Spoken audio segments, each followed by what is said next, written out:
You want to jump higher? I'm going to tell you exactly how to do that in this video. But first, Athlete X is about to explain how your foot switches from soft and adaptable to a rigid lever that lets you explode off the ground. And this is the exact mechanism we train when we jump rope. One of the goals that you want to be able to have is to where you're feeling as if you're almost effortlessly dancing without a rope, like where you're just bouncing off of the ball of your foot.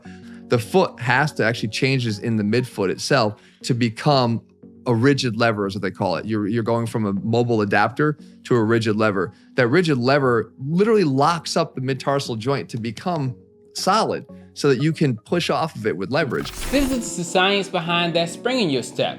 Every jump trains your quads, calves, and Achilles to fire like a coil. All of the equipment you see in today's video is available down below. Load, explode, recover, and repeat. That rhythm builds not just strength, but power that lasts. That's the same stretch shortening pattern that your body uses when sprinting, changing direction, or jumping for height. Jump rope reinforces that rhythm over and over so that when you move in real life, you're faster, lighter, and more reactive. Most people chase power with weights, but your body can't move powerfully if it doesn't react powerfully. Jump rope builds rhythm, timing, coordination, and precision under speed. Every quick rebound forces you to be efficient, balanced, and powerful. That's why fighters, athletes, and sprinters swear by it. It's controlled explosiveness. If you want to jump higher, sprint faster, or hit harder, first do this. You've got to train your rope work like a power movement, not just cardio. Here's a simple explosive drill I use. Do 3 rounds of 30 seconds with a heavier rope, something like a half pound, 3/4 pound, a pound, followed by 30 seconds of rest. Focus on quick, snappy rebounds off the ground, staying light on the balls of your feet. The goal isn't speed, it's force. Think of driving the rope down, absorbing that energy, and exploding right back up. After those 3 rounds, switch to your lighter rope. Same 30 seconds on, 30 seconds off, and you'll feel your body firing faster because you've primed your stretch and shortening cycle. Keep your knees soft, heels slightly lifted, and land quiet every rep. That teaches your body to store and release power like a spring.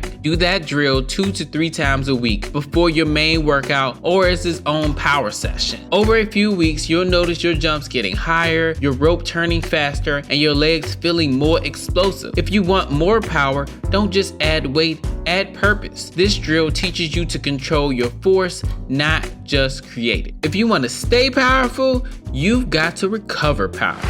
Most people skip this part, and that's why their progress stalls. Right after your rope power sessions, take 5 minutes to rest your body. Start with ankle circles, 10 each way to loosen up your stabilizers. Then go into a standing quad stretch, 20 seconds per leg, and follow that with a calf wall stretch or downward dog position to open up the Achilles. Finish with hip flexors, lunges, or a gentle hamstring reach. Keep your breathing slow and deep. This isn't fluff. These moves help your tendons bounce back faster and protect your knees and ankles from overload. Recovery is part of training. It's where you lock in the progress you just made. So if you want to jump higher, stretch today. Power isn't just how hard you go, it's how well you recover.